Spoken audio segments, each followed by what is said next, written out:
a todas a este curso, como bien hemos convocado aquí en el CAF, de la interpretación de los sueños, que cada día vamos abordando pues, uno de los diferentes apartados de la interpretación de los sueños para adentrarnos en lo que significa el psicoanálisis, que digamos que su obra central, como bien hemos venido indicando, que os remito a que le echéis un vistazo, que lo podáis también acercaros a ella, es la interpretación de los sueños, que es un texto escrito en 1900 por Sigmund Freud, y ahí es donde se fundan las bases del psicoanálisis. Ahí es donde se describe por primera vez el concepto de inconsciente y que va a generar toda la teoría que también después pues, sigue abordando otros aspectos, ¿no? Pero la obra central es la interpretación de los sueños, porque nos va a dar la clave de cómo funciona nuestro mecanismo psíquico, de que somos un sujeto dividido, es decir, que ya la conciencia, el yo, va a ser un órgano de percepción, nuestros sentidos nos engañan, son ilusorios, y hay otra parte de nosotros que es el inconsciente, que, bueno, que se va a generar a través de esas interpretaciones psicoanalíticas, nos van a producir un elemento para conocernos y transformarnos, ¿no? Es una herramienta de autoconocimiento, de autotransformación, porque somos un sujeto dividido. Ya lo que vemos no es. Como la Tierra, cuando vemos que gira alrededor del Sol, creemos que es el Sol, que es el que gira alrededor de la Tierra, pues con lo psíquico pasa algo parecido. Creemos una cosa, pero no es así, nuestros sentidos nos van a engañar. Entonces, el tema de hoy es un tema muy importante, porque bueno, nos va a hablar tanto los sueños de angustia, ¿no? Las pesadillas, como también os indiqué la vez anterior, que vamos a tocar un poco también el olvido de los sueños, a raíz de también muchas preguntas que se generaron. Va a ser muy importante porque está dentro de la psicología de los procesos oníricos en el capítulo en el libro de la interpretación de los sueños. Y claro, aquí lo que se plantea Freud, lo que nos trae también es que, claro, el psicoanálisis, digamos que es una escucha, es una herramienta fundamental que tiene una base teórica, hemos dicho que tiene un método, que es la interpretación-construcción, la técnica, la asociación libre, en la que el paciente va a decir todo lo que se le ocurra sin censurarse, y va a acontecer en la transferencia, es decir, en la relación entre el psicoanalista y el paciente. Es como ahí se van a transferir toda esa sobredeterminación de la persona. Todo lo que va a acontecer en la persona, en la realidad, va a acontecer también en esa realidad psíquica, digamos, va a acontecer en la relación con el psicoanalista, ¿no? Y ahí poníamos un ejemplo hace un tiempo de una situación psicoanalítica donde la persona, pues bueno, tenía una úlcera gástrica, y ahí, pues bueno, la úlcera gástrica tiene que ver con hacerse un agujero, perforarse el estómago, ¿no? Y en lugar de poder elaborar a través de palabras cierta relación con el exterior, ¿no? Con cierta agresividad, pues digamos, es como la persona en el cuerpo va a simbolizar aquello que tiene que ver con un conflicto consigo mismo, ¿no? Entonces, en esa transferencia con el psicoanalista, pues ahí generaba también, enfermaba esa transferencia, es decir, hacía un agujero en esa relación terapéutica, faltaba 15 minutos, ¿no? Ahí se va a expresar todas las cuestiones, ¿no? Que tienen que ver con ese inconsciente reprimido, ¿no? que va a acontecer en nuestra vida y que nos pasa a todos, ¿no? Todos tenemos lapsus, todos tenemos olvidos, todos soñamos, ¿no? Y eso habla de nuestros deseos y de la relación que tenemos con nosotros mismos, ¿vale? Entonces, claro, lo que algunos autores comenzaron a criticarle a Freud es cómo basaba una teoría científica en algo tan intangible como el discurso del paciente o el discurso de un sueño, ¿no? Porque, claro, veíamos que en el discurso lo que uno dice del sueño está sujeto, si podríamos decir, a subjetividad, ¿no? Es decir, no es lo que digo es, sino que uno habla del sueño y cada vez va añadiendo más cosas o se le olvidan otras. Cuando nos despertamos tenemos el sueño muy fresco y podemos decir varias cosas acerca del sueño, pero a lo largo del día lo olvidamos o al día siguiente ya no nos acordamos de nada, ¿no? Entonces, claro, lo que se le criticaba, cómo es que precisamente una teoría va a estar basada, una teoría científica, en algo tan intangible como el discurso de alguien que dice una cosa y luego va añadiendo cosas, se le olvidan otras, tienen lagunas. Y claro, pero precisamente por eso es lo que le interesaba a Freud, Le interesaba ese mecanismo de deformación. ¿Por qué hay cosas que se le olvidan? ¿Por qué hay cosas que no se acuerda? ¿Qué ocurre con ese olvido, ¿no? Porque lo que va a descubrir Freud es que el olvido tiene que ver con la resistencia de la persona, con la censura. Porque todos nosotros abrigamos deseos de los cuales no queremos saber nada de ellos y que incluso hay deseos o fantasías que son inconscientes y que solo las vemos por el efecto que aparecen en la realidad. Los síntomas tienen que ver pues, con un conflicto psíquico y que se expresa, es una solución, digamos, ese síntoma es una satisfacción sustitutiva, es una solución a un conflicto psíquico. Entonces, claro, a través del olvido nos va a indicar, claro, cuando dormimos, tanto cuando estamos despiertos como cuando estamos dormidos, siempre hay una censura inconsciente en todos nosotros.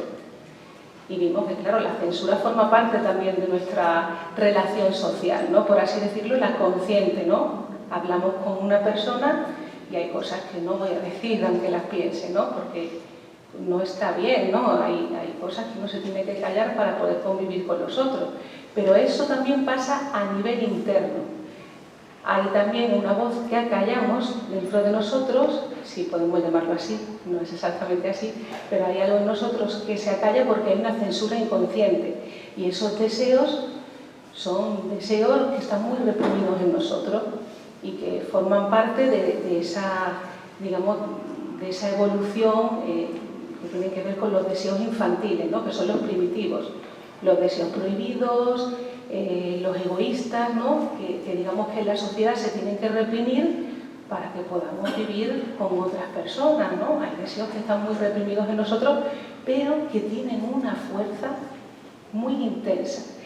Aquí lo compara como los dioses de la Ilíada, ¿no? Que cuando vencieron una batalla los relegaron como al supramundo, ¿no? Y ahí dice que eran los titanes los que sostenían la tierra y a cada cuanto temblaban, ¿no? Ese es nuestro deseo, ¿no? El que a cada tanto tiembla y se va a ver esa manifestación en nuestra realidad, ¿vale? Entonces Freud se ocupa porque él quiere saber cómo deformamos, por qué se deforma, qué producto, qué hace que se deforme, ¿no? Y lo que nos dice es que el motor de nuestro sueño van a ser esos deseos reprimidos. Pero la apariencia, el sueño, lo que decimos del sueño va a ser el sueño manifiesto y ese sueño manifiesto está disfrazado, deformado. Hay una serie de mecanismos psíquicos que se utilizan, que son en nuestro aparato psíquico, son esos mecanismos que también utilizamos en la vida despierta, y que esos mecanismos psíquicos van a deformar, van a transformar ese deseo inconsciente reprimido para que podamos soñar. Porque el sueño, la función que tiene es que podamos descansar. Y como nuestro deseo, nuestra mente no para, ni cuando dormimos, pues el sueño es un producto de nuestro mecanismo psíquico, no es un producto que nos señala que hay deseos reprimidos en nosotros y que están deformados, transformados de forma alucinatoria para que podamos dormir y no despertar. Pero claro, hoy vamos a hablar de los sueños de angustia. Porque claro, podríamos pensar, vale, la primera tesis que Freud nos indicaba es que los sueños son una realización de deseos. Esa es la tesis de la que partimos, ¿no? Los sueños son una realización de deseos. ¿Qué tipo de deseos? Ahí está la cuestión, ¿no? ¿Qué tipo de deseos? Porque vimos un poco en los sueños de los niños, ¿no? Que no están tan deformados. Vemos que le prohíbes algo a un niño y por la noche está soñando que está comiéndose las chucherías o que está montado en el columpio, que le habían prohibido en el día que no lo hiciera. De ahí vemos que son alucinatoriamente cómo va realizando esos deseos el niño en el sueño. Pero en los adultos tiene que ver con deseos del orden de egoístas, deseos prohibidos, que se deforman también y por eso en ese trabajo que realiza el sueño son a veces, pues, vemos que había componentes que unían un cuerpo con la cabeza de otra persona, ¿no? Digamos que había como condensaciones y desplazamientos para que el sueño, pues digamos, el sueño que decimos no tenga nada que ver con lo que realmente significa ese sueño. Porque Freud nos indicó, ¿no?, que después de la interpretación psicoanalítica, los sueños tienen un sentido, tienen un significado, y su significado y su sentido son que son como una realización de deseos. Y esto que descubrió en los sueños también estaba aplicado, fue lo que descubrió con sus pacientes, que los síntomas también tienen un significado. Se llamaba locura o determinados trastornos que a partir del psicoanálisis se pudieron tratar, porque te hablaba de que esos síntomas tenían un significado, tienen un sentido. Y no son aleatorios, tienen un sentido determinado que tiene que ver con los mecanismos psíquicos que producimos para transformar esos deseos reprimidos, que en ese conflicto de la persona aparece ese producto, que es el síntoma, el sueño, el lapsus, el olvido. Lo que pasa es que, claro, no es lo mismo un síntoma que un lapsus, ¿no? Y lapsus todo el mundo tiene, ¿no? Todo el mundo se equivoca en un momento determinado. Eso nos pasa a todos, ¿no? Ahí vemos que esos son los efectos del inconsciente, ¿vale? Entonces, claro, podemos preguntar, lo que recordamos del sueño nunca es arbitrario, no nos acordamos de algo al azar, ¿no? Eso es interesante porque precisamente esas lagunas, esos olvidos, a veces uno duda de ciertas cosas, esas dudas tienen que ver con la resistencia, es como que elaboran a través de la resistencia, son como un soporte de la resistencia. Cuando uno duda de algo en el sueño es porque ahí hay algo, una idea importante que, digamos, que la resistencia actúa para que nos separemos de esa idea, ¿no? Hay lagunas en nosotros, cosas que nos acordamos, pero que cuando, por ejemplo, decimos, repite el sueño de nuevo, dímelo otra vez, ¿no? Ahí cuando se vuelve a decir de nuevo, cuando se vuelve a nombrar, hay también transformaciones, uno añade una cosa, resta otra, y ahí vemos que esa repetición también es una vía para acceder a lo que realmente es importante, ¿no? Porque vemos que lo que uno va asociando libremente, las frases que uno va diciendo, todo eso está concatenado, relacionado con aquello que hemos olvidado, y que lo que olvidamos está muy relacionado con lo reprimido. Entonces, trabaja para la resistencia, ¿no? El olvido de los sueños trabaja para la resistencia, por eso no nos acordamos de los sueños. Por eso la mayoría de los sueños se olvidan, porque estamos hablando de que hay en todos nosotros una resistencia. ¿A qué? ¿A qué nos podemos resistir? ¿Qué censuramos? Censuramos aquellos deseos que no queremos saber nada de ellos, ¿vale?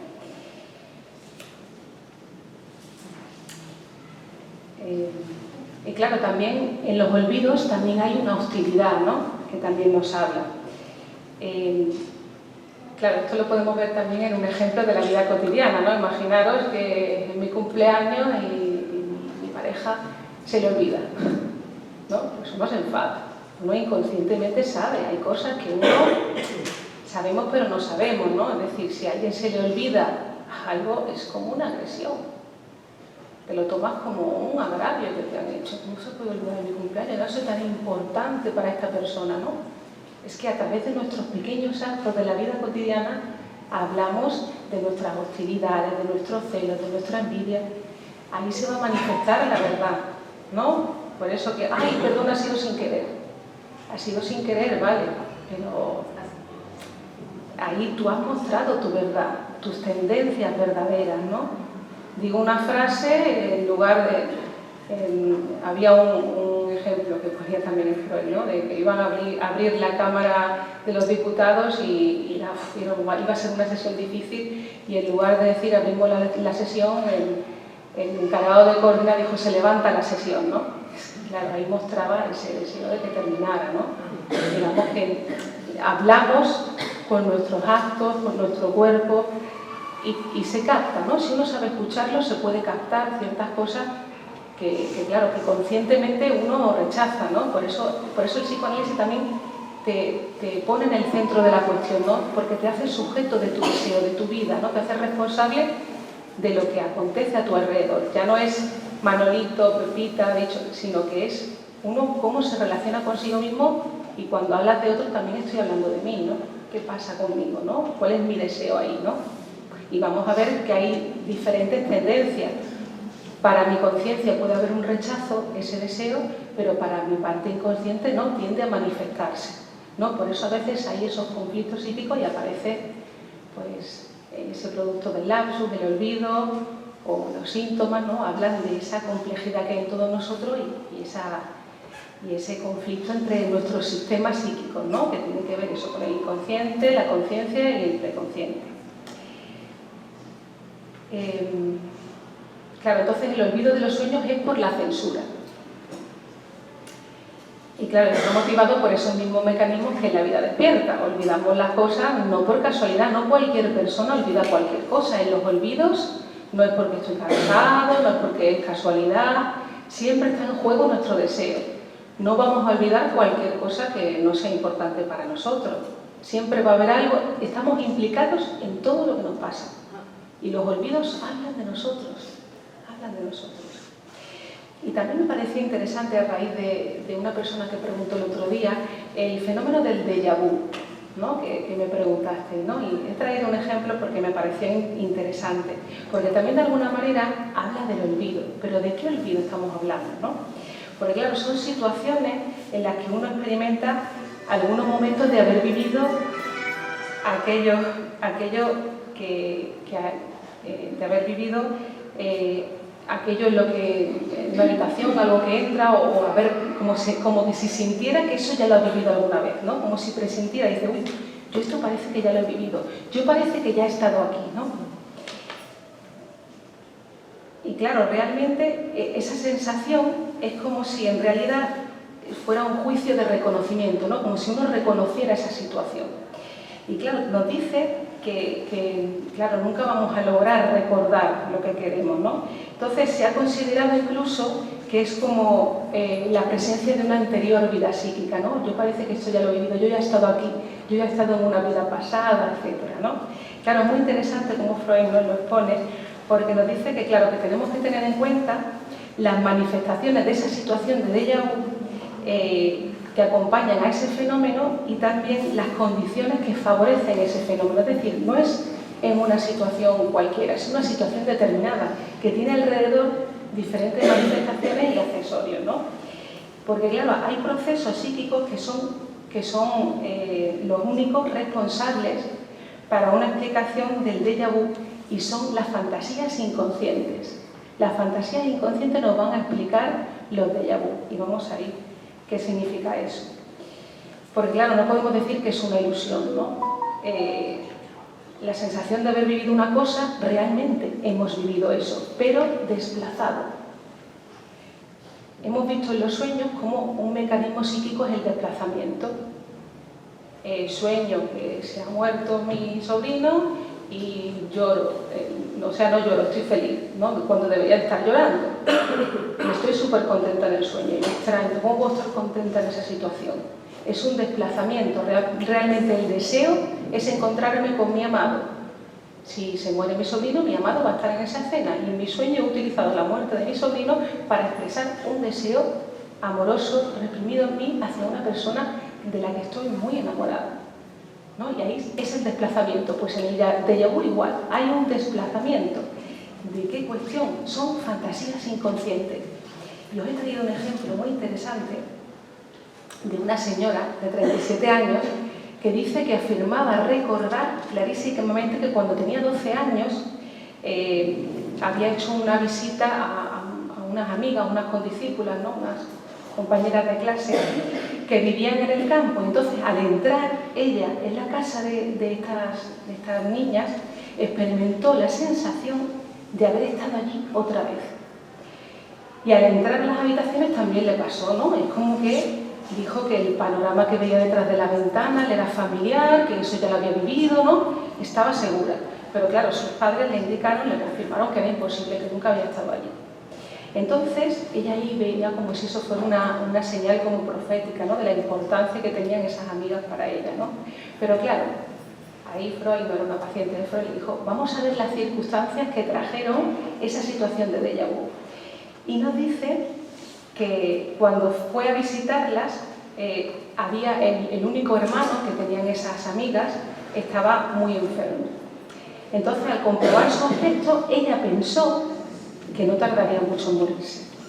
Y claro, eso coincidía en ella, en su vida, en que unos meses antes su hermano había sufrido de graves infecciones y sus padres incluso a ella la alejaron, vaya que se contagiara, y la alejaron de la casa. Entonces ella quería recordar que su hermano incluso le había acompañado a esa visita, e incluso había sido la primera salida después de haber estado convaleciente, porque su hermano mejoró, se puso bien, ¿no? Pero claro, eso era difuso para ella, si había venido el hermano o no. ¿Veis? Ahí como en el olvido, estaba difuso. Pero lo que sí se acordaba perfectamente era del traje que llevaba. ¿Veis? Hay escenas que están difusas y otras se acordaban perfectamente. Claro, ahí en esa situación, ella, lo que había acontecido en ella era un sentimiento inconsciente de que muriera, pero no llegó jamás a hacerse consciente. Ahí esa cuestión. Tenemos que diferenciar que una cosa es nuestra conciencia o la realidad material y otra es nuestra realidad psíquica, que hay fantasías inconscientes, que son deseos que todo el mundo abrigamos por otro lado, ¿no? Son deseos que no toleramos, que se reprimen fuertemente y que tienen que ver con hostilidades, con deseos prohibidos que mi moral no me los permitiría jamás. Entonces ella abrigó un deseo inconsciente de que el hermano se muriera. Y claro, así se quedaría sola ella en la casa. Sabemos de la rivalidad entre los hermanos, ¿no? Había sido un deseo inconsciente reprimido fuertemente, porque claro, también quería mucho a su hermano. Entonces, eso ella no se ve, uno no sabe de eso. Se sabe por los efectos, porque aparecen síntomas, este déjà vu que hablaba de esa situación, ¿no? Entonces, claro, el hermano se salvó, ¿no? Y claro, lo del vestido fue interesante también, porque si él no se hubiera curado, si hubiera fallecido, ella se fijó en el detalle del vestido, en ese déjà vu. Ella no hubiera vestido con un vestido de color, como ella llevaba en esa situación con las amigas, sino que ella vestiría de luto. Entonces, es llamativo el vestido, ¿no? Que a ella se le había quedado retenido en la memoria, ¿no? Lo otro, claro, no lo recordaba. Y claro, la muchacha lo que debió recordar es que hacía pocos meses se había encontrado en una situación parecida. Igual que en la casa de sus amigas, el hermano, pues desgraciadamente falleció, ¿no? Tenía muy mal aspecto. Ella también lo había vivido anteriormente. Entonces no es esa situación de esa casa, sino es esa situación en la que ella ya había vivido esa situación con su hermano, y tenía que ver con esa fantasía inconsciente que se había desplazado en ese lugar, ¿no? Y claro, esta persona, pues bueno, enfermó más de mayor, ¿no? Estaba enferma, y claro, siempre tenía un miedo a que falleciera algún familiar, ¿no? Y también le ocurría con los padres, ¿no? Tenía que ver con esa ambivalencia de sentimientos, esa ambivalencia reprimida, esa hostilidad, porque no hay amor puro 100%, ¿no? Sino que siempre hay afectos que se reprimen en las relaciones con los demás, que no toleramos, ¿no? Entonces, dependiendo cómo nos llevemos con nosotros mismos, que es algo que uno no puede controlar, porque tiene que ver con la realidad psíquica inconsciente, dependiendo de cómo sea nuestra relación con nosotros mismos, pues claro, una de las soluciones puede ser esos síntomas, un lapsus, un olvido, ¿no? De repente se me olvida, voy a poner la mesa y pongo todos los platos menos el de mi hermano. Ahí estoy hablando de algo, ¿no? Estoy hablando de una hostilidad, ¿no? que ahí se manifiesta, ¿no? También habría que ver en el análisis de esa persona cómo se juega su deseo, ¿no? Por eso es necesaria la participación de esa asociación libre para que vaya asociando, porque ese pequeño acto está hablando de algo en nosotros, ¿no? Que nos pasa a todos, ¿no? Esas pequeñas cosas cotidianas. Lo que pasa es que, claro, que no es lo mismo cuando uno se psicoanaliza, cuando también sabe un poco de estas cuestiones y dice, uff, algo me pasa a mí con esta persona. Es implicarnos en eso, ¿no? Entonces, eso con respecto al olvido, ¿no? Ya sabemos, el olvido de los sueños corresponde a la censura. Olvidamos porque hay cosas de nosotros que no queremos saber, ¿no? Y que es un mecanismo normal, el olvido, ¿no? Y luego también está el tema también que nos convoca, que es el sueño de angustia. Porque, claro, hemos dicho que los sueños son una realización de deseos. Pero ¿qué pasa con los sueños que son pesadillas, que son angustiosos? ¿Cómo va a ser una realización de deseos?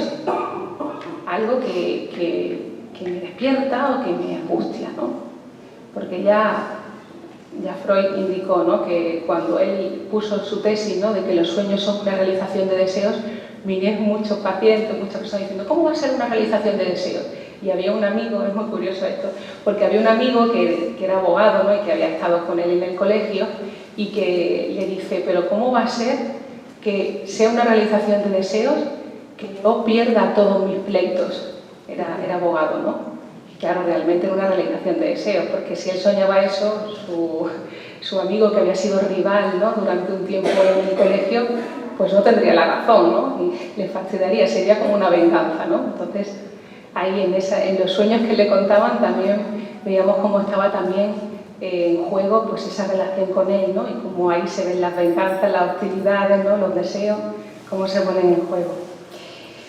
Entonces, en el sueño de angustia, ¿no? Y también para hablar del sueño de angustia que nos despierta, también es interesante que, claro, cuando nos despiertan de repente, ¿no?, siempre nos acordamos de la imagen del sueño, ¿no? Y nos indica que es porque vamos elaborando intensidades psíquicas pequeñas en el sueño, ¿no? y que cuando alguien nos despierta de repente, pues claro, nuestra atención se centra en eso que estamos soñando y luego en la realidad, ¿no? Por eso nos acordamos de esa primera cosa al despertarnos, ¿no?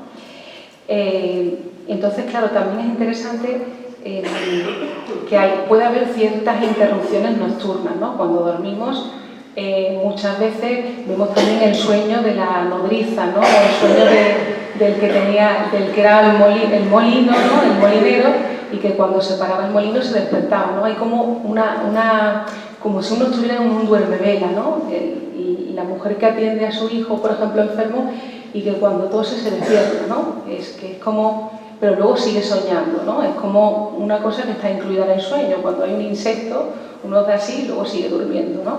Que ahí no te interrumpe el sueño, ¿no?, sino que uno sigue incluyéndolo en su soñar.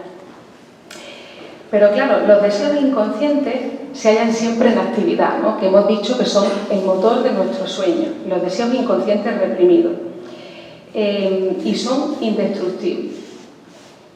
Un proceso psíquico que desarrolla angustia puede ser una realización de deseos. Claro, porque el deseo pertenece a uno de los sistemas. Lo que yo rechazo en mi conciencia, y mi inconsciente tiende a manifestarlo. Es como el cuento de los 3 deseos que os decía el otro día, ¿no? Si lo pensamos, es como si en nosotros hubiera varias divisiones. El hada de los 3 deseos y el matrimonio, en el que le dicen que le voy a conceder 3 deseos. La mujer huele salchichas en el vecino de al lado y dice, oh, me encantaría tener un plato de salchichas. ¡Pum! El hada se lo concede. El marido se enfada, ¿cómo puede ser? ¿Cómo puede haber pedido eso? Ojalá se te ponga en las narices, ¡pum! Se le pone. Claro, el tercero, ¿cuál es? Se quiere, ¿no? Tiene que conciliar todo eso que ha pasado, ¿no? Entonces, es una caricatura un poco ahí de lo que acontece también en nosotros. Lo que para una parte o uno de nuestros sistemas va a ser una realización de deseos, para el otro no. Claro, entonces ahí va a haber una contradicción, ¿no? Y claro, hay deseos que en nosotros pues son muy rechazados. Claro, entonces lo que para una parte es una realización de deseos, para el otro sería un displacer muy grande, ¿no?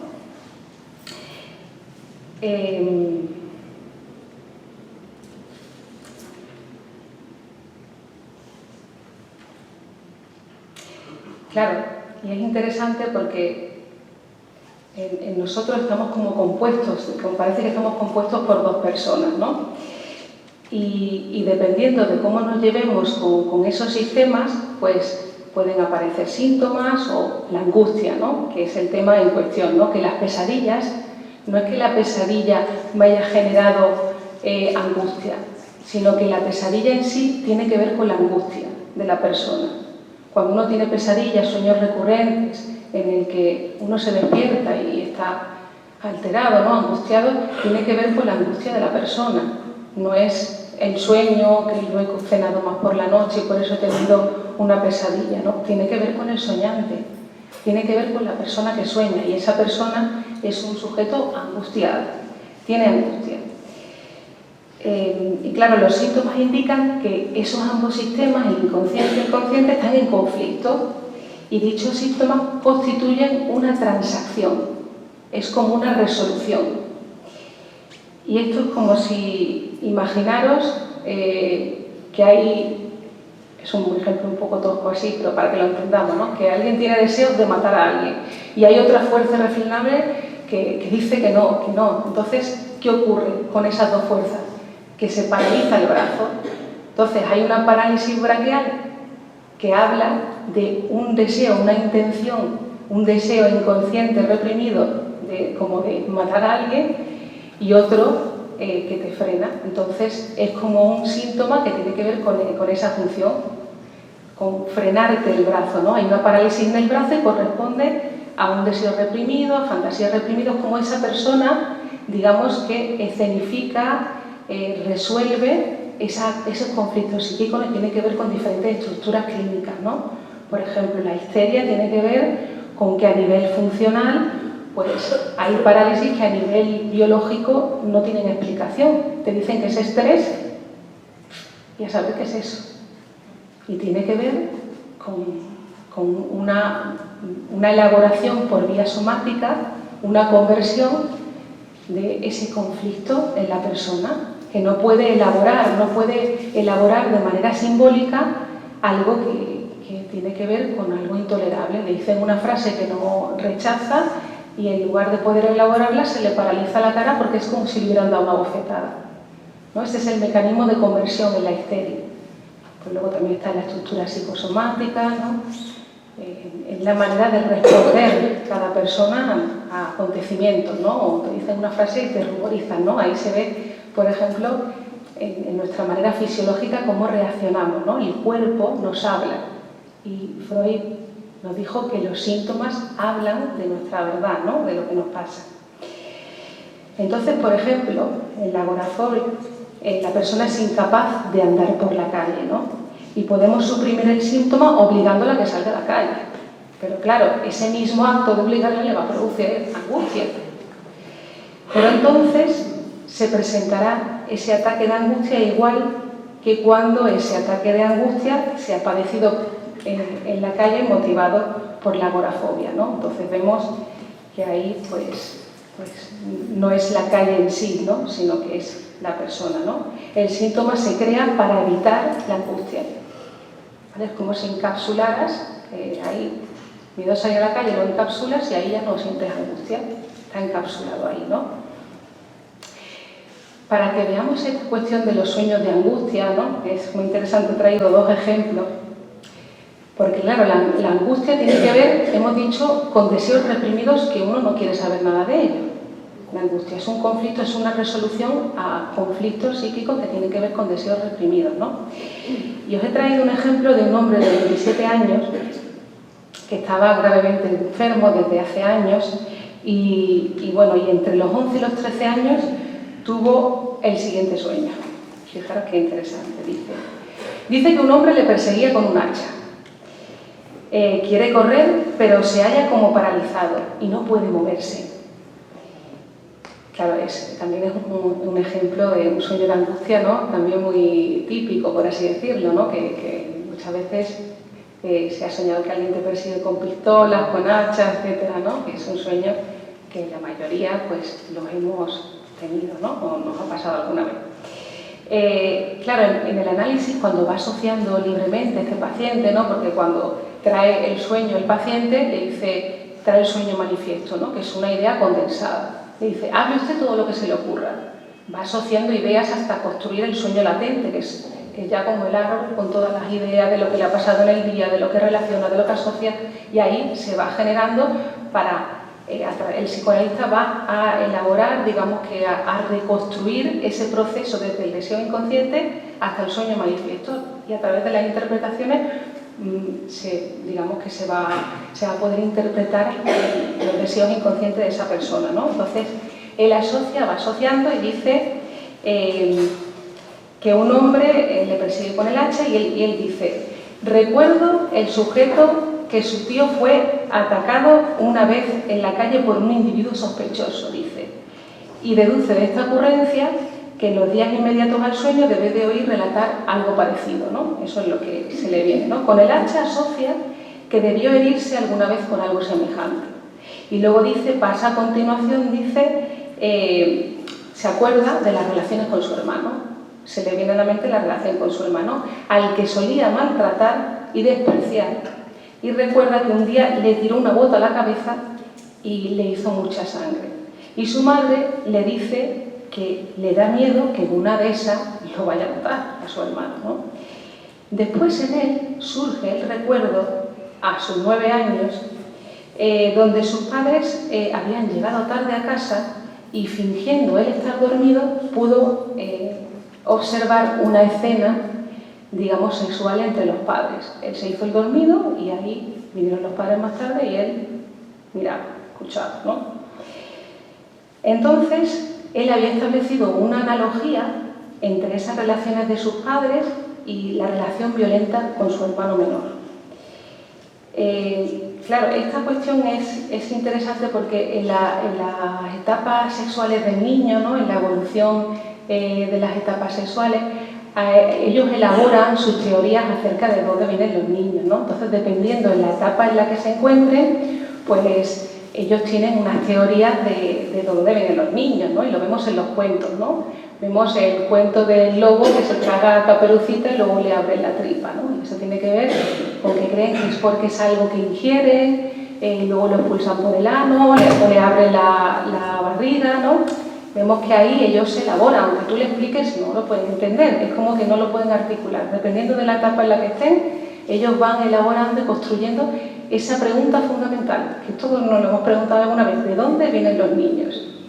Y claro, esa pregunta es una cosa egoísta, ¿no? En el sentido de que no es porque tengamos curiosidad, es porque cuando nace un hermanito, uno dice, ¿esto qué es? Es como que te va a quitar el lugar y uno, con los celos, con el egoísmo, ¿no? Uno piensa, ¿de dónde vienen los niños, ¿no? Cuando tienen esa posibilidad, esa amenaza de un nuevo ser, ¿no? A la familia.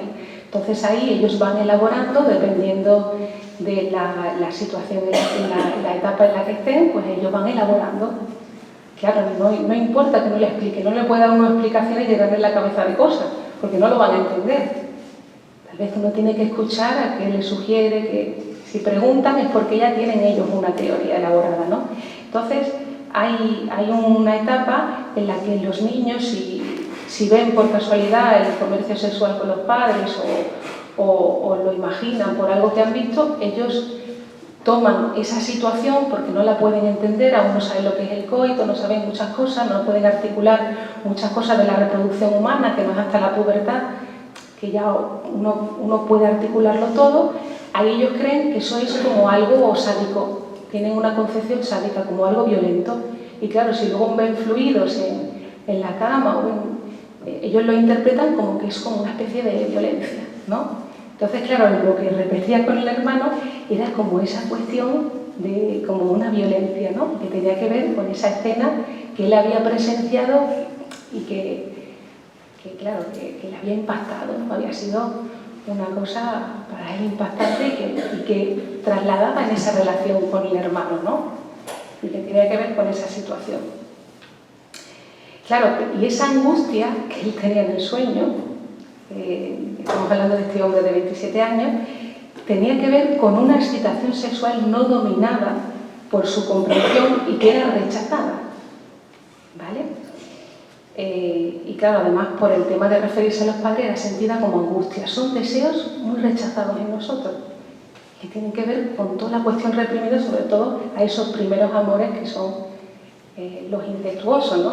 A los papás y a las mamás, que es algo normal, ¿no? Que todos escuchamos, yo me quiero casar con papá, yo con mamá. Luego eso se tiene que reprimir para poder sustituirlo por hombres y por mujeres, ¿no? Pero la angustia tiene que ver con deseos que no son tolerados por mí, que están muy reprimidos, pero que producen efectos en mi realidad. Y la angustia es un síntoma, es una solución a ese conflicto entre mis deseos reprimidos y la realidad, ¿no? También hay otro, que os he traído también muy interesante, de un muchacho de 13 años que tenía una salud muy débil, ¿no?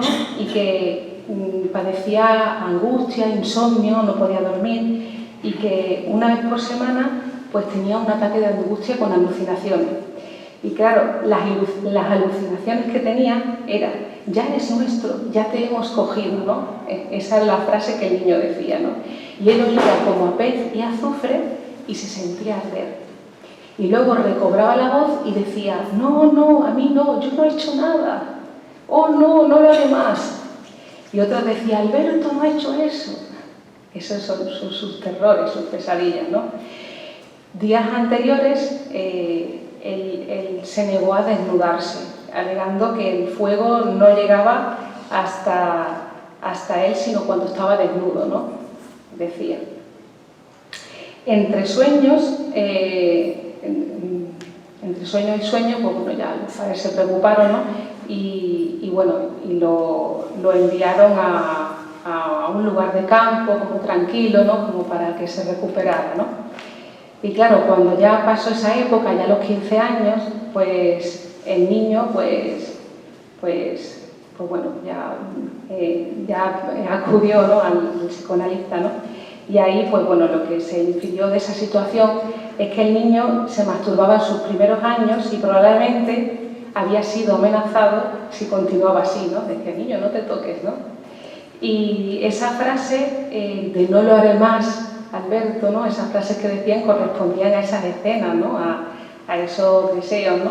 Entonces, claro, cuando a los 13 años en la pubertad pues sobrevino, ¿no? El florecimiento de la sexualidad, pues bueno, ahí dijo que incluso él confesó que tenía como unos cosquilleos en los genitales, ¿no? Empezó ahí a hablar de esa cuestión, ¿no? De ese florecimiento, y que ahí pues esa angustia era un combate entre eso reprimido, su líbido, que se transformó en angustia, ¿no? Había un conflicto, ¿no? Entre su moral, sus deseos, y bueno, y aparecía en forma de angustia, ¿no? Y claro, el sueño de angustia, las pesadillas, pues eso tiene que ver con deseos rechazados en nosotros, también de hostilidad, que tiene que ver con todo lo edípico, ¿no? Y que bueno, como en la fobia, por ejemplo, si lo comparamos con la fobia, la angustia queda justificada por el contenido del sueño, ¿no? Por ejemplo.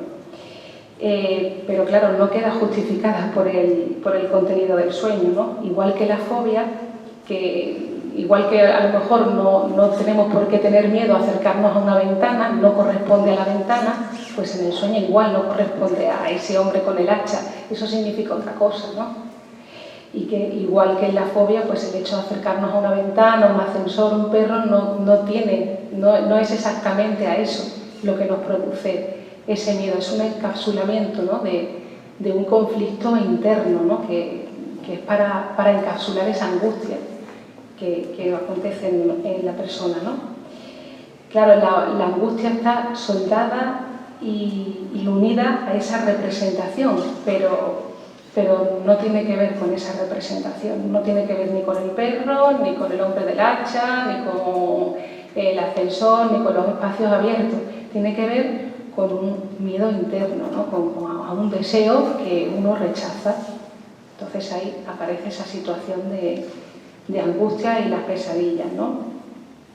Porque claro, toda la persona, hay en todos nosotros resistencia porque tememos encontrarnos con el contenido de esos deseos inconscientes, ¿no? Y en todos nosotros va a haber resistencias.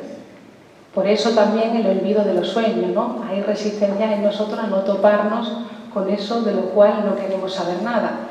Entonces, las pesadillas, los sueños de angustia, tienen que ver con deseos en los que están a punto de ser descubiertos, ¿no? No están tan deformados, y ahí uno despierta. Igual que en un vecindario, pues si hay un vigilante de seguridad y vienen más ladrones, tienen que alertar al vecindario para que se despierten. Pues igual en el sueño tienen que alertarnos cuando estamos a punto de rozar ahí los reprimidos, y ahí despertamos, ¿no?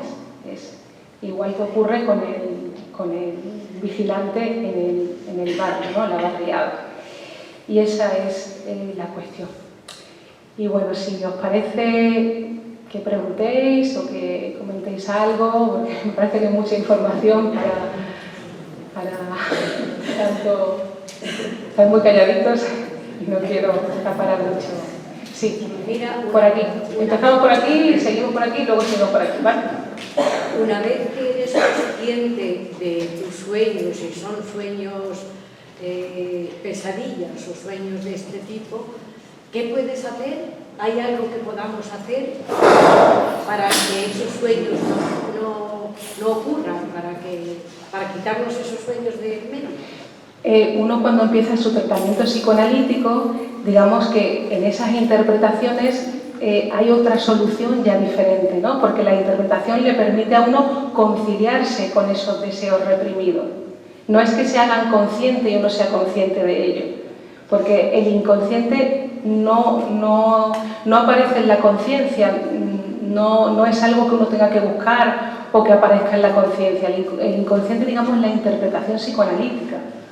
Es como que uno no sabe de sus fantasías inconscientes, y igual nunca lo sabe, ¿no? Es a través de esa interpretación que uno puede resolverlo de otra manera. Uno tiene angustia y a través de ese proceso psicoanalítico va resolviendo esa manera de posicionarse ante sus deseos. No es que sea un jeroglífico y no busque la llave y se destape y ya está. No, es que esa persona, su manera de reaccionar ante sus deseos y ante la realidad, en ese conflicto aparece la angustia. Entonces, en el tratamiento se va a trabajar esa relación que tiene consigo mismo, con sus deseos, que para él son intolerables, con su moral. Entonces, según esta explicación, si no tienes una terapia psicológica, psicoanalítica en este caso, tú sola no puedes solucionarlo. Claro, porque cuando te despiertas y es un sueño que ha sido desagradable, lo que dices es: qué bien, qué suerte que me he despertado, ¿no? Sí, claro, sí, claro. Entonces, pero al día siguiente quizá vuelvas a soñar otra pesadilla, y muchas veces repetitivas. Claro. ¿Y cómo lo solucionamos? Claro, porque hay algo no resuelto en uno. Tenemos que tener en cuenta que los sueños no vienen del más allá ni vienen por casualidad. Estoy hablando de mí. Ese deseo está manifestando mi psiquismo, los conflictos que hay en mí, porque hemos dicho, por el día la censura está más alta y aparecen síntomas, pero cuando uno duerme en la noche, el centinela se relaja y en los sueños va a aparecer todo lo que nos pasa. Toda nuestra verdad va a aparecer ahí, y cuando aparecen las pesadillas o sueños que se repiten, es que en mí no hay algo que esté resuelto. Estoy angustiada. Claro, pero ¿cómo sabemos si lo hemos resuelto, si lo trabajamos? Bueno, que los sueños es un termómetro, ¿no? Que nos habla también de cómo uno se encuentra. Si uno ya deja de tener pesadillas cuando empieza su tratamiento psicoanalítico o deja de tener síntomas, ahí vemos que algo está resolviendo, ¿no? Porque los síntomas, los sueños van a ser digamos, un producto de ese conflicto. En vez de romperse el aparato psíquico, se elabora un producto, que son los síntomas, que son los sueños, y ahí va a aparecer pues esa solución mala, pero al fin y al cabo una solución. Y como la semana pasada dijiste que hablarías algo sobre los sueños premonitorios, ¿vas a hablar sobre ello o no? Bueno, los sueños premonitorios, en realidad los sueños son como una realización de un deseo. Entonces, antiguamente, en la época precientífica, sí se creía que traían un mensaje del porvenir, ¿no? Para el porvenir, o que venían del más allá a decirnos un mensaje, pero ya Freud lo trajo la ciencia y nos indica que son como una realización de un deseo, que a veces se incluyen frases o cosas que uno ha pensado en el día, ¿no? Y que tienen que ver con, como decíamos antes, ¿no? Hay cosas que inconscientemente uno capta del otro, ¿no? Y ahí había, yo me acuerdo, en un pasaje había una situación en la que un hombre había soñado que su hija había tenido gemelos y que precisamente ese mismo día, el día anterior, había tenido la descendencia, ¿no? Entonces, claro, ¿hasta qué punto son premonitorios o no? También tendríamos que preguntarnos, ¿hasta qué punto uno no lo ha pensado todos los días o no ha deseado algo hasta que, pum, se ha cumplido? No, yo te diré que yo tuve un sueño y no tenía para nada que ver con nada del pasado, y el día siguiente pude darme cuenta que era la situación en la que me encontré, era prácticamente el sueño que yo había tenido. Eso es un sueño que no me lo podía haber influido nada, sino que se materializó el siguiente día después del sueño. Y tal vez era una situación que ya estaba... Era una situación complicada, que no estaba aceptándose, luego no fue tan complicada como era en el sueño, pero era clavada. Ajá. O sea, ¿eso cómo se explica? ¿Tiene una explicación? Bueno, a veces en una situación que se está gestando uno tiene varias ideas, ¿no? A veces de las cosas que pueden pasar.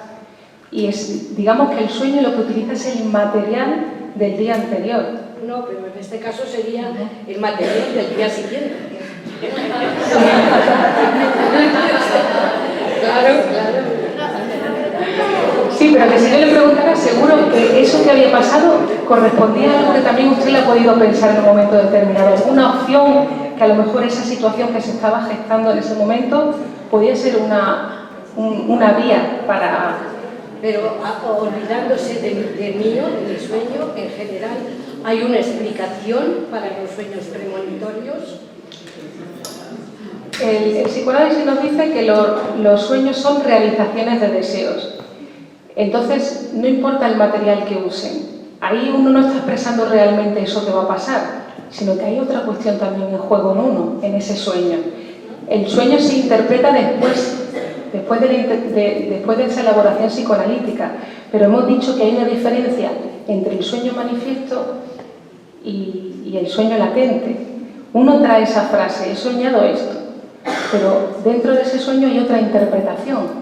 Lo manifiesto es lo superficial, lo que uno cree que es, pero lo que el sueño nos dice no es la realidad de nuestra mente, ¿no? O sea que cada vez es más complicado. Somos complejos, pero por eso hay cosas de nosotros que no sabemos nada y que aparecen efectos en nuestra realidad. Entonces, ¿puede ser que algunas veces no se sueñe nada en absoluto? Sí. Soñamos siempre. ¿Siempre? ¿Por qué? Sí, soñamos siempre porque nuestra mente siempre está, nuestro deseo siempre está activo. Si no soñáramos estaríamos muertos, estaríamos fallecidos, ¿no? Lo que ocurre es que hemos indicado, ¿no?, lo del olvido de los sueños. Olvidamos los sueños. Una cosa es que no soñemos y otra cosa es que los olvidemos. Pero nuestra censura nos hace olvidar los sueños. Gracias. Sí. Buenas tardes. Hola. Yo quería preguntar sobre por qué cuando se tiene un sueño bonito y te despiertas, te duermes y no sigues con ese sueño. Sin embargo, cuando tienes un sueño feo o una pesadilla, te despiertas, te vuelves a dormir y sigues con la pesadilla. Es que no lo entiendo. Y 2 veces que te despiertes, vuelve con la pesadilla. Eso es una pregunta que yo me hago muchas veces. Digo, a ver, un sueño bonito que estoy, que además el sueño es mucho más, se hace más realidad que la propia realidad. Cuando es un sueño bonito, la vida es mucho más bonita. Ay, no le gustaría despertarse. Sí, y cuando es un sueño de angustia, es mucho más angustioso que la propia realidad. Por lo menos a mí me pasa eso. Entonces, primero la pregunta esa, quería que si me podía contestar. ¿O hay alguna explicación? Bueno, porque la angustia habla de la angustia de la persona. Entonces, si una persona está angustiada, va a tener más pesadillas, claro. Pero cuando tiene unos sueños bonitos, ¿por qué no sigue soñando con el sueño bonito? Porque la vida no es como uno quiere. Pero uno no puede controlar esos me está sueños. diciendo, te ha dicho que es parte de lo que nosotros sentimos, y yo tenía un sueño bonito, es porque yo me sentía bien y tenía un sueño bonito. Si me despierto y me vuelvo a dormir y no lo tengo, y porque en el sueño feo sí lo sigo teniendo. Es que porque hay una angustia no resuelta en uno, entonces hace que se manifieste y que se repite, ¿no? Y el otro no se repite, pues la otra también es una de esas, ¿no? Bueno, ahora otra cosa que quería preguntarle, porque a mí me pasa, y me ha pasado varias veces, yo parece que estoy dormida, Sí. pero estoy escuchando. Yo quiero despertarme y no puedo. Es una sensación además muy desagradable, porque me coge como una cosa en el pecho, como que quiero despertarme y no puedo, y lo que quiero es despertarme. Yo para mí es que estoy despierta, pero no, estoy dormida. Sí. Eso que... Bueno, es un sueño de angustia, ¿no? Porque tienes algo en el pecho que te oprime, que me pasa muchas veces, y hasta que ya no despierto y ya abro los ojos, es que a mí me han dicho que es que el subconsciente está despierto, no, el subconsciente está dormido y tú estás despierta, o al contrario. Es como lo que hemos visto de los sueños de la nodriza, ¿no? De la que cuida a un bebé o del que tiene un trabajo y está como medio dormido pero está alerta, ¿no? A veces uno, claro, dependiendo de la situación, hay una parte de uno que está dispuesta para si pasa algo, estar sí, pero en mi caso no es nada de eso. En mi caso es que me pasa, que yo estoy dormida y yo para mí que estoy despierta y me quiero despertar porque... ¿Y cómo se siente? ¿Como con angustia? Mucha angustia, hasta que ya de pronto me despierto y me quiero dormir, porque no me quiero dormir porque para que no me pase otra vez. Sí, pero eso habla de la angustia que uno padece en algún momento, ¿no? Claro, eso habla de la angustia que a uno le pasa que se refleja en ese sueño. El afecto que hay ahí es angustia, entonces ahí vemos que tiene que ver con la angustia, ¿no? Bueno, también me he defendido en los sueños, ¿eh? Yo había contado un sueño que lo he tenido mucho tiempo y me he defendido. Lo que decía, que eso casi todo el mundo lo hemos tenido, ¿no? De que me perseguían por una escalera, yo no veía a la persona que me perseguía, ni nada. Yo sabía que me perseguía, yo quería correr y me caía y no había forma de correr ni de... Entonces yo, una vez mi subconsciente me dijo, es un sueño, es un sueño. Entonces ahí ya yo decía, es un sueño, y ya me daba menos miedo. Y ya por último, lo último que me pasó con ese sueño, que ya no he vuelto más a tenerlo, fue que yo cogía, iba por la escalera, el que me iba persiguiendo, yo cogía, saltaba todos los escalones y me iba hasta la primera planta. Y ahí ya yo sabía que no me cogía. Y ahí se terminó el sueño. Ya no he vuelto a tener más ese sueño. Es un sueño extraño, ¿no? Es que es un sueño extraño, porque es que lo tuve mucho tiempo, yo que sabía que me cogía, ya nada más que eso. Era extraño eso, ¿no?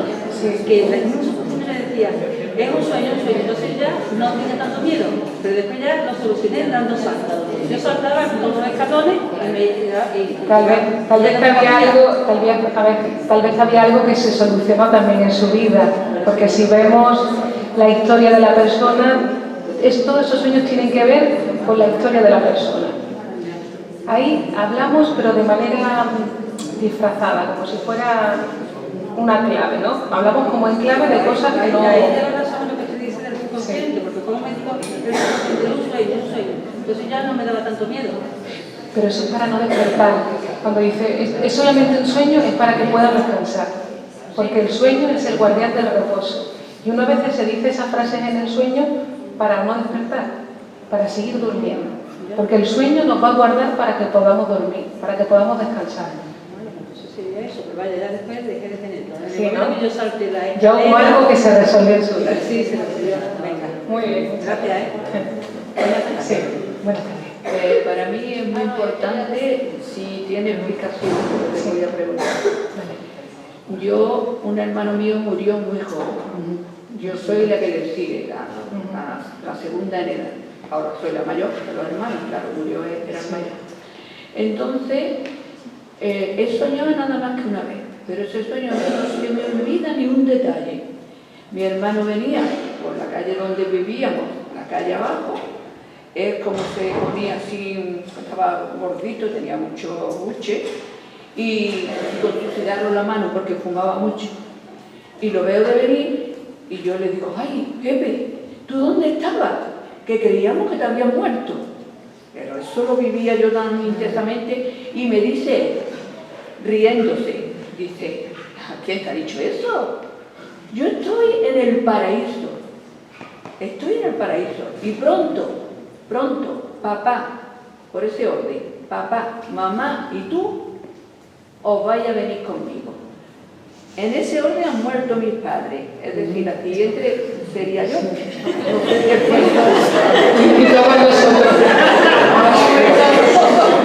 Ya lo sé que nos vamos a morir todos, pero quiero decir que si es una premonición de que yo voy a ser la siguiente, que no me importa, ¿eh? No le tengo miedo a la muerte, no es mi problema. En el sueño también se realizan deseos, ¿no? Y el hecho de que esté vivo también es como un deseo de que esa persona esté viva, ¿no? Porque si os fijáis, el sueño es como realización en presente, ¿no? Uno ve al otro cómo le habla, como que si estuviera vivo, ¿no? Y claro, a veces es esa cuestión, ¿no? Cuando uno trae a personas que han fallecido y le hablan, están vivos, es como una realización de un deseo que siga vivo, ¿no? Ahí es como uno lo revive a esa persona. Yo me desperté del sueño, no que siguiera dormida. Yo me desperté del sueño y tenía las lágrimas en la cara. Claro. De haber visto a mi hermano, ya no he vuelto a soñar más con él. Pero esa imagen y ese pensamiento los tengo yo, de que voy a ser la siguiente en morir de Bueno, ya podríamos decir lógicamente. Bueno, ya, pero que sea la mayor no quiere decir, pero que yo... Si no le voy a dar sorpresa, vamos. Ni me importa la muerte, ¿eh? Es que eso no... Bueno, es verdad. Otra cosa que quería preguntar, yo tengo muchos sueños, muchos, agobiantes, que si voy de viaje y me voy a un avión y resulta que voy sin ropa.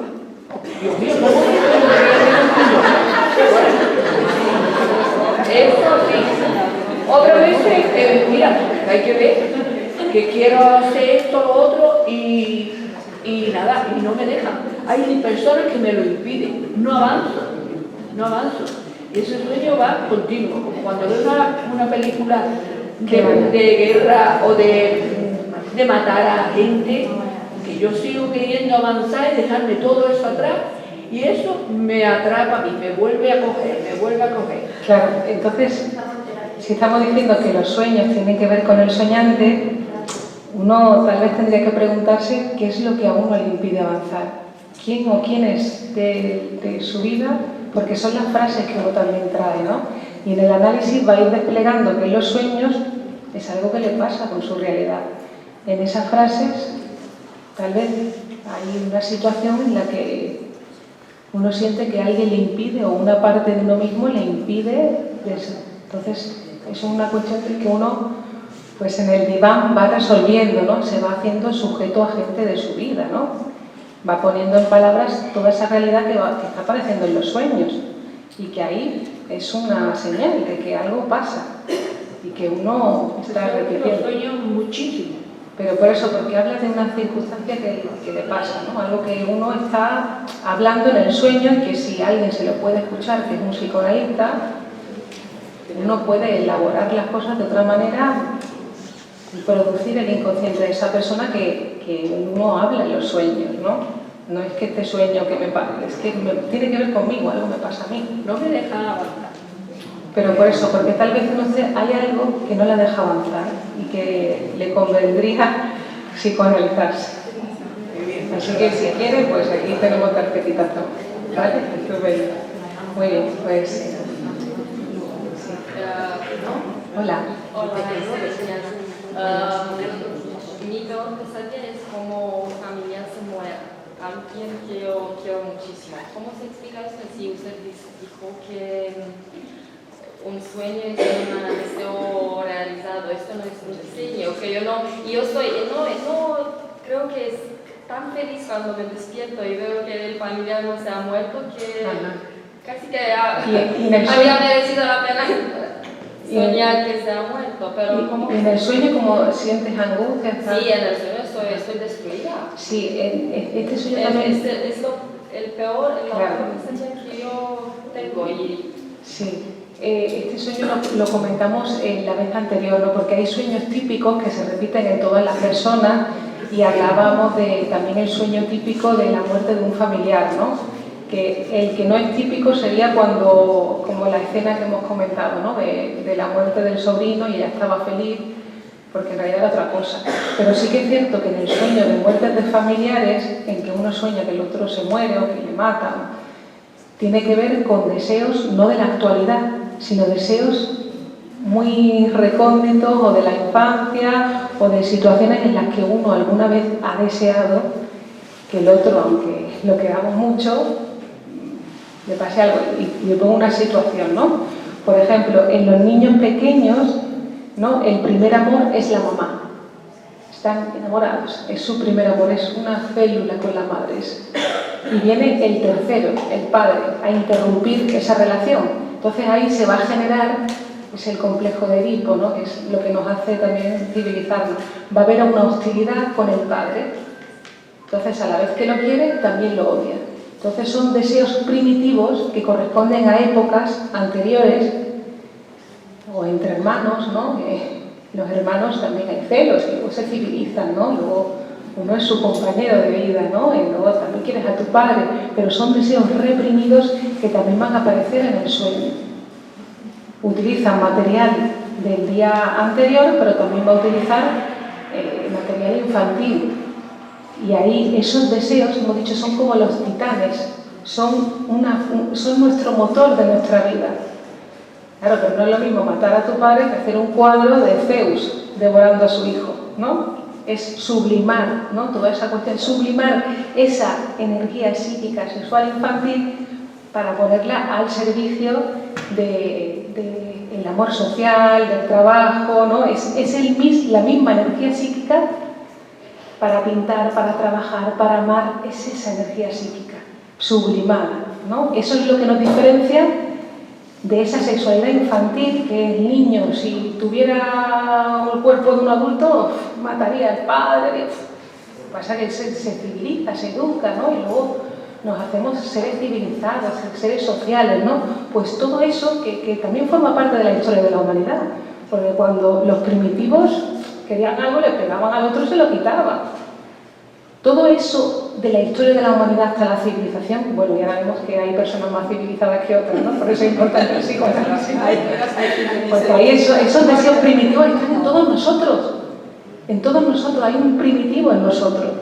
Pero claro, ya no matamos al otro, pero en cambio había quedado con él y se me ha olvidado.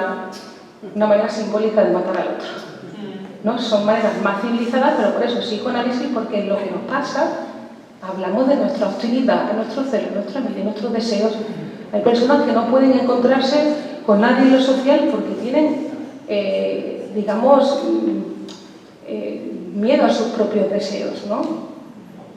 A deseos del encuentro con el otro, que tiene que ver con, ¿no? que es la relación que tenemos con nosotros mismos, con esos deseos primitivos que se ponen en juego de otra manera, pero que pueden producir esos sueños, esos síntomas, ¿no?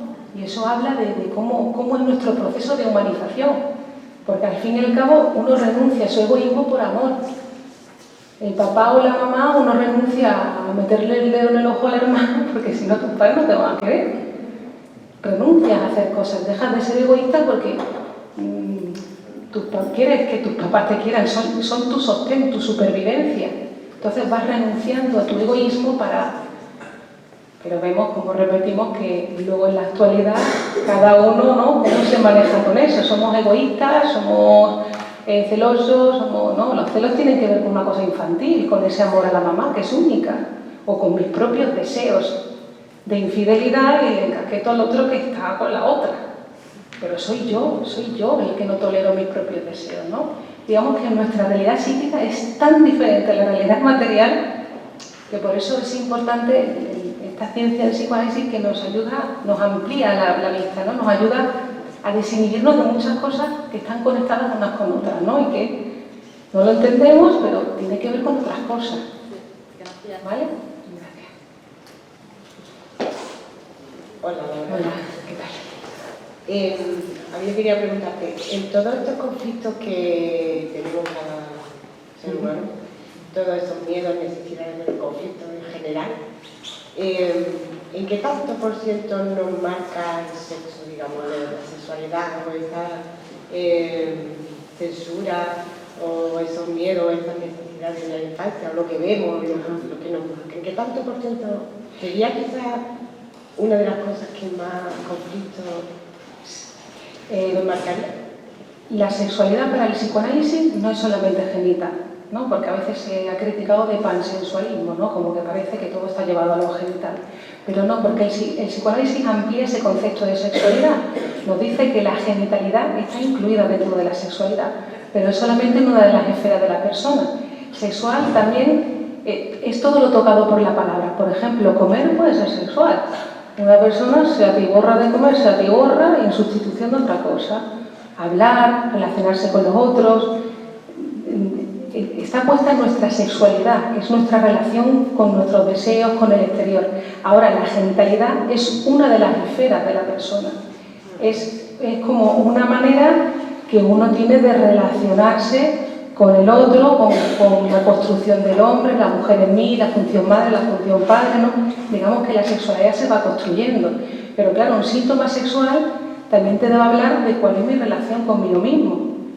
Si hay una frigidez... Disculpa, no me refiero al tema genital, sino en esas cosas que nos han censurado desde la infancia o que hemos visto y no hemos comprendido, o me refiero a... Sí.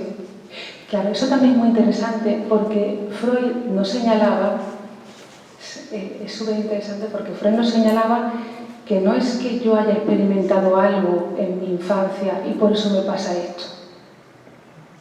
Él creía que era así. Entonces, en un principio se utilizaba la catarsis, que era un método que creía que uno iba a llegar a un trauma infantil y ahí, cuando llegara a esa escena infantil, pues uno en ese momento como que el afecto no se derivó y por eso le pasaba a la actualidad, pero él descubrió que no hay teoría de trauma. No es porque a mí me haya pasado algo en mi infancia que ahora en la actualidad me pasa esto. Es que él descubrió que hay una realidad psíquica que tiene que ver no con lo que me haya pasado, sino con fantasías inconscientes. Es decir, no es algo que yo haya experimentado en mi pasado. Él vio que había fantasías de seducción en muchas personas con histeria.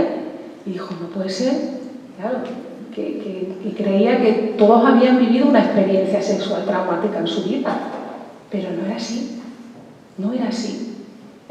Tenía que ver con fantasías inconscientes, que tienen que ver con de seducción, etcétera, pero que corresponden a esa verdad humana, ¿no? Ese desarrollo afectivo sexual que pasamos todos y que tiene que ver con las relaciones con nuestros primeros progenitores, con la conquista de nuestro cuerpo, ¿no?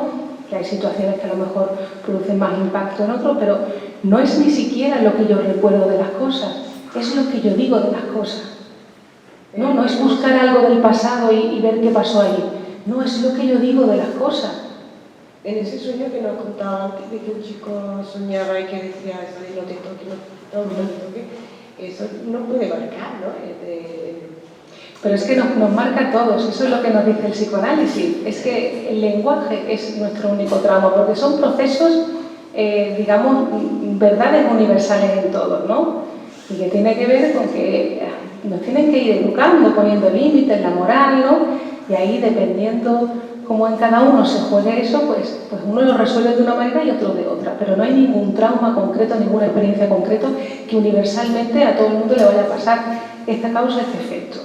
Sino que tiene que ver con nuestra realidad psíquica, lo que hemos construido. Igual no me ha pasado nada en mi pasado, pero en mí he construido, mi padre me llevaba a la piscina a que nadara, me empujó y yo dije, mi padre me quiere matar. Y luego pensando en la idea de que mi padre me quiso asesinar cuando era pequeño.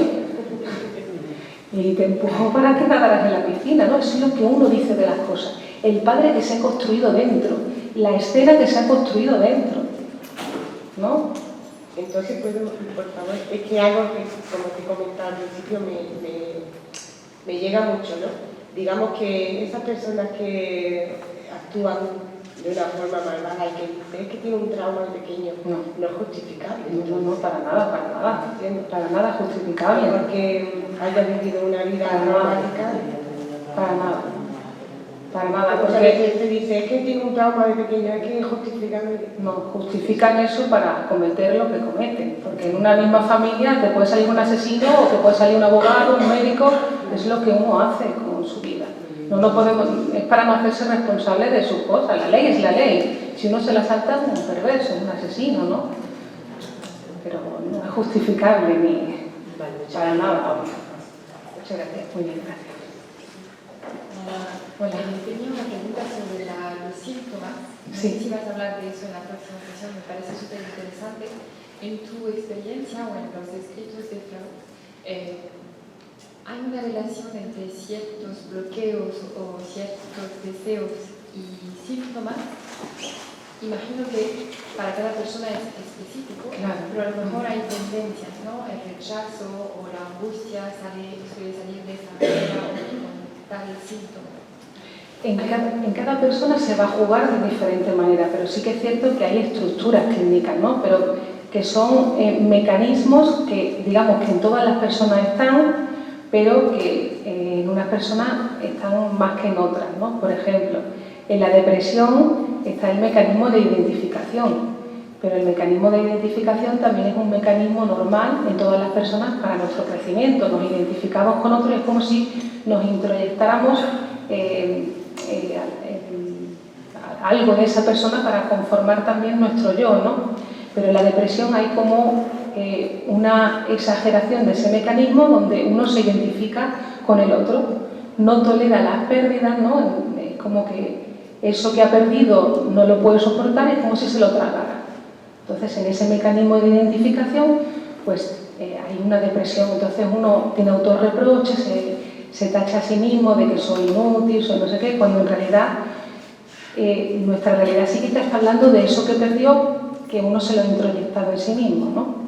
Entonces, claro, hay estructuras clínicas, pero en cada uno no es para generalizar, porque en cada persona va a haber una frase que te va a decir, que te va a mostrar la realidad de esa persona, no es esto, te diagnostico, en el psicoanálisis el diagnóstico es después, porque uno puede ser más obsesivo un día y luego otro día ser más histérico, ¿no? Que vamos jugando en esa cuestión de esos mecanismos psíquicos, ¿no? Que son iguales para todos, pero claro, sí que es cierto que en algunas personas se repiten ciertos modos, ciertas estructuras, porque hablan de esa complejidad, ¿no? De cómo uno pues, va resolviendo ese conflicto con uno mismo, ¿no? Y que se refleja en esa estructura, pero que la sabemos después, ¿no?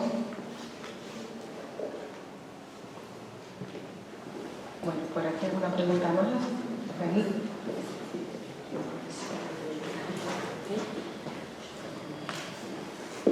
Hola. Quería preguntar si hay alguna explicación teórica o hipotética sobre la parálisis del sueño desde el psicoanálisis. Ajá. ¿La parálisis del sueño a qué te refieres? La parálisis del sueño, el momento en el que estás durmiendo, te despiertas pero no te puedes mover. Ajá. Y que ves, sientes y escuchas cosas, es decir, estás alucinando pero al mismo tiempo estás despierto, consciente.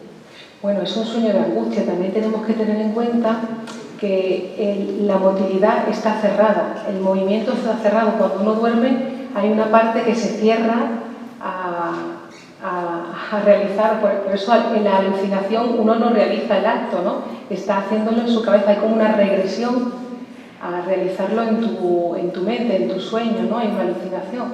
Entonces la puerta de la motilidad está cerrada.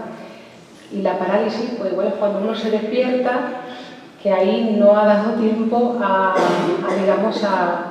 coordinar, ¿no? ese movimiento con la realidad, o puede ser un sueño de angustia también, ¿no? Porque a veces uno está despierto, pero no le responden las piernas, no le responden los brazos, ¿no? Porque ahí, claro, el sueño te cierra para que no salgas a caminar, ¿no? Aunque el sonambulismo sí se ejerce, pero puede ser un sueño de angustia, ¿no? Ahí habla de esa situación en la que uno está angustiado. Gracias. Pero se despertará una, ¿no? Porque a mí me ha pasado muchas veces, digo, a ver si no me despierte, me quedo ya así y no vean lo mal que lo paso, ¿vale? Lo paso fatal. Un terror. Me pasa mucho, ¿eh? Me suele pasar mucho. Ajá. Que se despertará una, ¿no? Seguro, ¿no? Sí. No sí. creo que me quede ahí para siempre ya. En el mismo. No, es que me pasa muchas veces y yo cuando ya me despierto procuro coger otra postura y ya no me pasa, pero a veces me vuelve a pasar. Y que vaya fastidio, porque es que lo pasa una mujer, ¿eh? Claro. Una situación muy extraña, porque tú parece que estás despierta y quieres moverte y no puedes. Y yo muchas veces, que está mi marido al lado, me entran ganas de hacerle algo para que me despierte, pero que va, no me puedo mover. Y yo para mí que se despierta. Bueno, hasta ahora me he despertado. Aquí hay que despertar al marido, ¿no? Aquí hay que despertar al marido. Mi marido no sueña nunca, dice. Bueno, muy bien. Pues si os parece bien por hoy, nos vemos la próxima. Que hoy será el último sitio. Vamos a hablar del inconsciente.